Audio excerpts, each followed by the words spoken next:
तो हम सीखेंगे प्रपोजिशंस।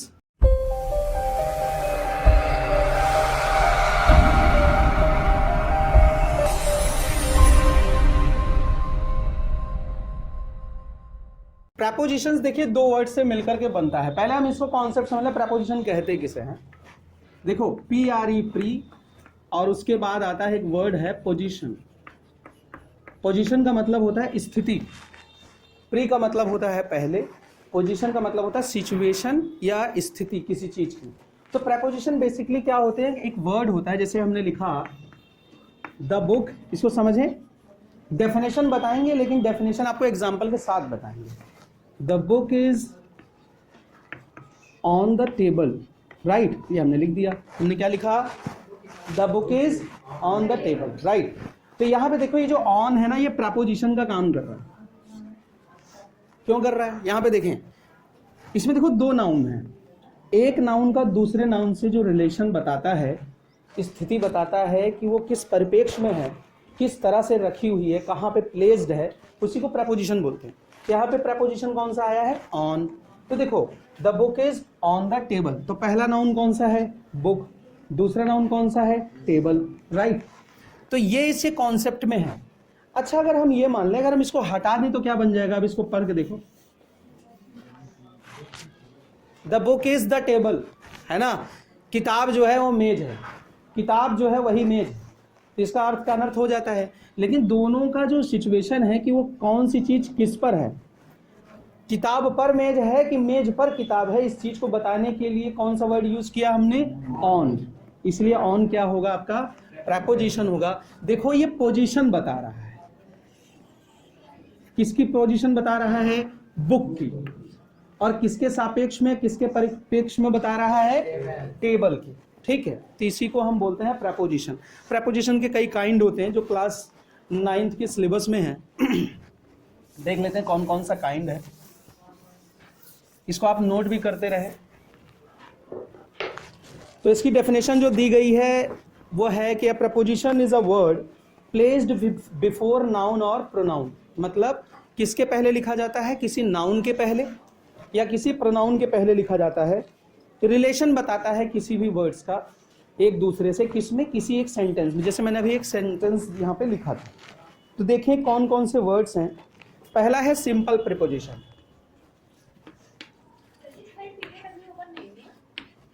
नहीं, simple preposition, okay. Second is compound preposition,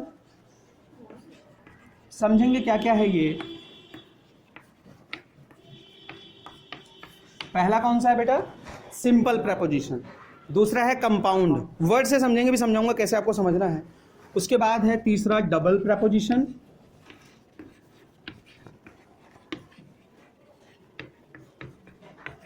right. Fourth आपका कौन सा होता है, कौन सा है, फ्रेज। चौथा कौन सा है, फ्रेज, ओके, वेरी गुड। उसके बाद पार्टिसिपल प्रपोजिशन। देखो इतने ढेर सारे टाइप के प्रपोजिशन होते हैं, लेकिन इन सब प्रीपोजिशन का एक ही काम है जो हमने अभी यहाँ पे डिस्कस किया है, कि कुल मिला के पोजीशन बताते हैं, दो वर्ड्स के बीच में रिलेशन बताते हैं प्रपोजिशन हमेशा से। कुछ एग्जांपल देख लेते हैं, जैसे इसका है, सिंपल वाली बात कर लेते हैं। इन हो गया, बाई हो गया, और कौन सा है, ऑन हो गया, राइट। ये सब कौन से हैं, एकदम सिंपल प्रपोजिशन है, इसमें कोई चीज जुड़ा नहीं है। कंपाउंड में कौन कौन से आते हैं, जैसे अपॉन,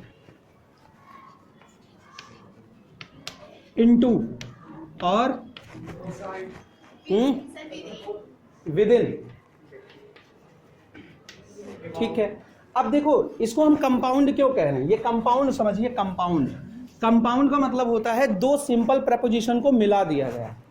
जैसे देखिए यहाँ पर अपॉन में अप ले लिया गया, ये सिंपल है, ऑन ले लिया गया, ये भी क्या है, सिंपल है। यहाँ पे एक प्रपोजिशन हम देख लेते हैं, अप, तो अप ले लिया गया और कौन से लिया हमने, ऑन, इसको मिला दिया तो क्या बन गया, अपॉन। ऐसे इनटू भी ले लिया हमने, इन और टू, विद और इन, राइट। डबल प्रपोजिशन में डबल डबल चीजें लगती हैं। जैसे फॉर एग्जाम्पल बताइए कौन सा है? हाँ, फ्रॉम,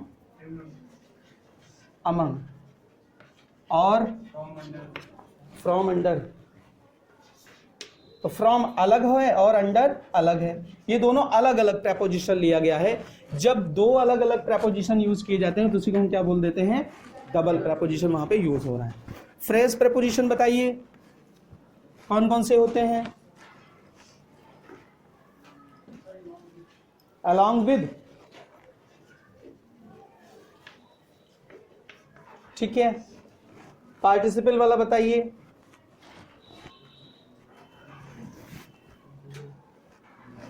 हाँ, रिगार्डिंग, अकॉर्डिंग टू भी तो होगा, अकॉर्डिंग टू भी तो है, नहीं है?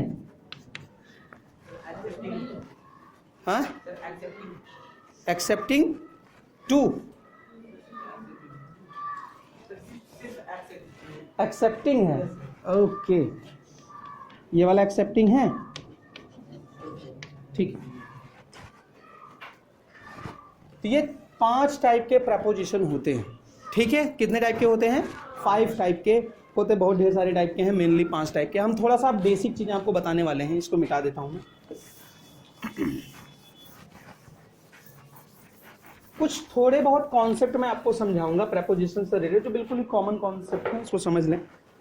सपोज करिए कोई मेज का ये ऊपर वाला हिस्सा है, सबसे टॉप का, इसको ऐसे बना लेते हैं इस तरह से, ठीक। ये इसका जो सरफेस है, ये ऊपर वाला हिस्सा है, राइट। अगर इस पर हम कोई बुक रख देते हैं, इसकी सतह पर, इसके सरफेस पर अगर हम कोई क्या रख दें, कोई बुक रख दें, और वो स्टेशनरी पोजीशन में है, कौन सी पोजीशन बोल दे रहा हूं मैं? स्टेशनरी, मतलब रुकी हुई अवस्था में। कैसी अवस्था में? रुकी हुई है, मतलब उसमें कोई मोशन नहीं है, तो हम उस पोजीशन को बोलते हैं। अब देखो, दो चीजें हमारे पास ऑब्जेक्ट आ गया, ये तो हमारा टेबल है, ऑब्जेक्ट नंबर 1, और दूसरा है हमारा ऑब्जेक्ट कौन सा? बुक। और इन दोनों के बीच में अगर हमें रिलेशन बताना है कि कौन सी चीज किस पर रखी हुई है, किसके सरफेस पे रखी हुई है, तो हम एक चीज यूज कर लेते हैं, ऑन का। ऑन का इस्तेमाल कब होता है भाई? जब कोई वस्तु किसी दूसरे वस्तु की सतह पर रखी हो और वो मोशन नहीं कर रही हो, मतलब उसमें कोई गतिविधि ना हो, वो हिलडुल नहीं रही, उसी अवस्था को हम क्या बोलते हैं? ऑन बोलते हैं, राइट। एक चीज। दूसरी चीज, जैसे ये पूरा कमरा है, इसमें आप सब बैठे हैं, ठीक है, तो आप सब अगर हिले डुले ना, या मान लो हिल डुल भी रहे हैं, तो उस पोजीशन को हम बोलते हैं इन।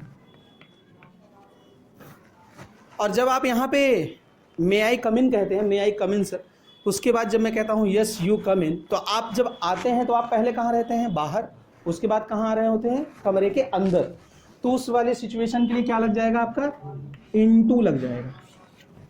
इनटू और कहाँ कहाँ लगता है? जैसे मान लीजिए कोई वेल है, इट इज ए वेल, और यहाँ पे पानी भरा हुआ है, एक बिल्ली है यहाँ, और ये इसी में कूद गई, जंप की, तो देखिए अगर कैट की स्थिति इसके अंदर हो गई ना, वेल के क्या है? अंदर है, इसके लिए तो इन लगना चाहिए, लेकिन ये किसी की तरफ जा रही है। किसकी तरफ जा रही है? इस पानी के बॉटम की तरफ जा रही है, तो इसके लिए क्या लगना चाहिए? टू। इसलिए दोनों मिला के क्या लग जाएगा? यहाँ पे इनटू लग जाता है। ऐसे ही अगर मान लीजिए कोई यहाँ खिड़की हम बना देते हैं, यहाँ पे कोई कैट है और ये जंप करती है, लेकिन किसी के अंदर नहीं जा रही, ये जो है इस सरफेस पर आकर बैठ गई यहाँ टेबल के ऊपर, तो इसके लिए दो की चीजें। कहाँ से जंप की कोई चीज? पहले वो ऊपर थी, उसके बाद कहाँ आ गई? कौन सी स्थिति में आ जाएगी? कुछ देर बाद ऑन की कंडीशन में आ जाएगी, तो उसको मिला देते हैं। इसलिए स्टेटमेंट हमारा बनता है, the cat jumped upon the table. आपका जो कंपाउंड प्रपोजिशन है वो अधिकतर आपको मूव दिखाता है। क्या दिखाता है? मूव दिखाता है, मोशन दिखाता है। मतलब ये जान लीजिए, जो पहला सिंपल जो प्रपोजिशन होता है वो आपकी स्थिति को दिखाता है। वो भी कब? जब आप रेस्ट में रहते हैं, आप रुके हुए हैं, आप मूव नहीं कर रहे हैं, तो कौन सी स्थिति है वो? स्टेशनरी, ये देखो कौन सी पोजीशन बोलते हैं उसको, स्टेशनरी, राइट। अच्छा एक चीज और है, पेड़ की छाए में अगर बैठ गए तो कौन सी पोजीशन कहलाएगी, अंडर कहलाएगी। कौन सी पोजीशन है वो, अंडर है ना। उसमें एक स्टेटमेंट बताता हूं मैं आपको, पहले ये समझ लेते हैं फिर टाइप पढ़ेंगे, फिर देखेंगे क्या क्या है इसमें अंदर। किसी बिल्डिंग के ठीक सामने अगर कोई खड़ा है तो उसको बोलते हैं इन फ्रंट ऑफ,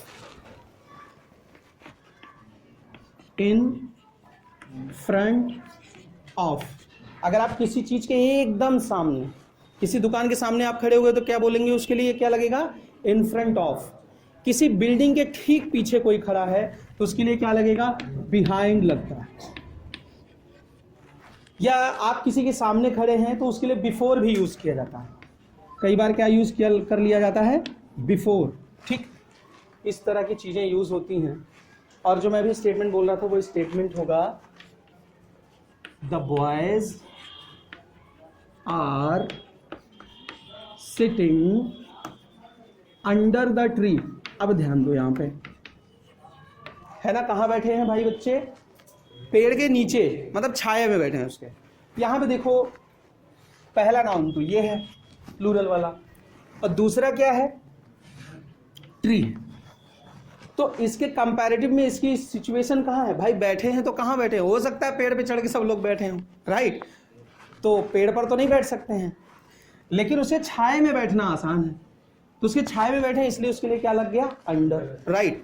फैन लगा होता है रूम में, वो क्या होता है, ओवर वाली कंडीशन है कि अबव वाली कंडीशन है, वो ओवर है। ओवर का मतलब होता है वो जो टेंट वाली सीढ़ी आती है नहीं, जैसे वो टेंट वेंट लगता है शादी ब्याह में, तो उस पर चढ़ के जो है उसको उतार सकते हैं, तो वो क्या हो गया, ओवर हो गया।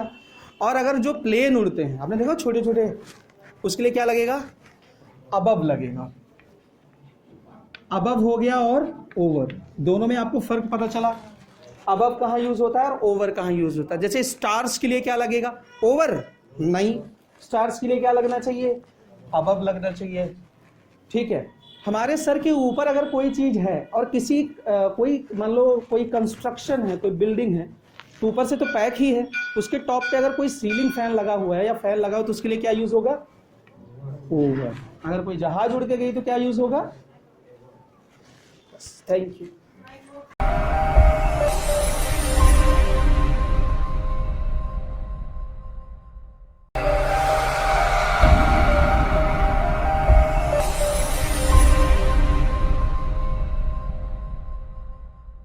तो देखो कैसे करना है, इसमें देखो पढ़ो इसको, वह क्या जानता है, तो क्रिया के अंत में ता है आया है, तो इसलिए ये प्रेजेंट इंडेफिनिट टेंस है। डू डज, याद आ रहा है, डू डज लगाते हैं और वर्ब की फर्स्ट फॉर्म लगाते हैं, वर्ब की फर्स्ट फॉर्म में एस या ईएस भी लगा देते हैं। इसमें देखिए वाक्य जो है, वाक्य में ध्यान से देखें बीच में क्या आया है। जब वाक्यों के बीच में क्या आता है तो क्वेश्चन वर्ड बोलते हैं उसे, उसकी अंग्रेजी सबसे पहले लगाते हैं। तो क्या होती है क्या के अंग्रेजी, व्हाट, ठीक है। व्हाट के बाद हम डू या डज का इस्तेमाल करेंगे क्योंकि ये सिंगुलर है, तो हो जाएगा व्हाट डज, फिर उसके बाद सब्जेक्ट ही, और जानने की अंग्रेजी बेटा नो। इसमें नोज नहीं लिखेंगे, क्यों, क्योंकि डज आया है। I have told you many times that if there is a does or do in any sentences, then you need not to use verbs first form plus yes या yes, right? verb की first form में yes या yes आपको नहीं लगाना है। कब, जब स्टेटमेंट में क्या आएगा, does या do। सबको समझ में आ रहा है भाई, चलो ठीक है, अगला देखते हैं। अगला स्टेटमेंट लेते हैं, अगला सेंटेंस है, तुम कल कहाँ जाओगे। अंत में गागी के आ रहा है, कौन सा टेंस है, फ्यूचर इंडेफिनिट है। फ्यूचर इंडेफिनिट का रूल ये कहता है, आई और वी के साथ हम लगाते हैं सेल और बाकी के साथ क्या लगाते हैं, विल। ओके, तो यहाँ पे आया है तुम, यू के साथ विल लगेगा। यहाँ पे देखो कहाँ शब्द जो है बीच में आ गया है, कहाँ की अंग्रेजी क्या होती है बच्चों, वेयर। वेयर के बाद वेयर, फिर helping verb, where will you go, और आने वाला कल है क्योंकि जाओगे आ रहा है, कहाँ जाओगे, गए थे नहीं, जाओगे, तो क्या हो जाएगा, फ्यूचर वाला, कौन सा, टुमारो, राइट। क्वेश्चन मार्क लगाना बिल्कुल ना भूलें, क्योंकि क्वेश्चन मार्क अगर लगाना भूल गए तो सब गड़बड़ हो जाएगा। चलिए आगे देखते हैं, रूल नंबर सेंटेंस नंबर 3 पर आ जाते हैं। उसने तुमको क्या दिया। देखो इसमें भी बीच में क्या आया है, तो यहाँ पे क्या हो जाएगा, व्हाट, पहले व्हाट लगाएंगे। दिया पास्ट इंडेफिनिट टेंस है, ये दिया है अगर होता तो काम पूरा हो गया होता, काम पूरा हो जाएगा तो किसमें होता है, परफेक्शन में, तो अब हो जाता प्रेजेंट परफेक्ट। लेकिन इस समय क्या होगा, पास्ट इंडेफिनिट, तो हो जाएगा व्हाट डिड, उसने को ही भी लिख सकते हैं, सी भी लिख सकते हैं, मैं सी लिख देता हूं, what did she give you.